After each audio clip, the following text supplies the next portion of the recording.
दादा तुमचं नाव सांगा. संजय रामकृष्ण इंगळे, गाव नायगाव. बर.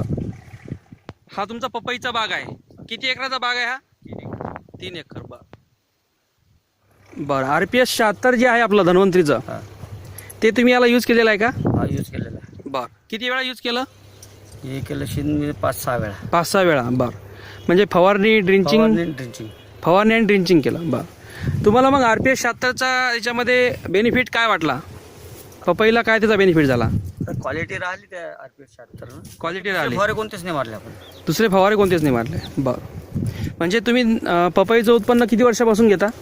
पपईचं उत्पन्न 5-7 वर्षापासून. 5 ते 7 वर्षापासून. बर. म्हणजे या वर्षी पहिल्यांदा तुम्ही RPS 76 यूज केला. पहिल्यांदा. मग तुम्हाला त्याच्यामध्ये बेनिफिट म्हणजे आणखी काय वाटला? म्हणजे दरवर्षीपेक्षा बाग चांगला आहे यावर्षी. बाग चांगला आहे. व्हायरसेस वगैरे काय आले का त्याच्यामध्ये? व्हायरस नाही आला. बरं. माल बाकीच्या म्हणजे अगोदरच्या पेक्षा याच्यामध्ये मालामध्ये किती टक्के तुम्हाला वाढ वाटली? माणसं आता तर तुमच्याला काही सध्या लागलाच नाही ना तुम्हाला. बरं. माल किती टक्के वाढू शकते त्याच्यामध्ये? अंदाजे तुम्हाला 40% वाढू शकते. 30 ते 40% वाढ त्याच्यामध्ये दिसेल. बरं. RPS 76 ची माहिती जी आहे तुम्हाला कोणी दिली होती? साहेबांनी. साबे सर, मोताळा. मोताळा. मग RPS 76 बद्दल तुम्ही खुश आहे?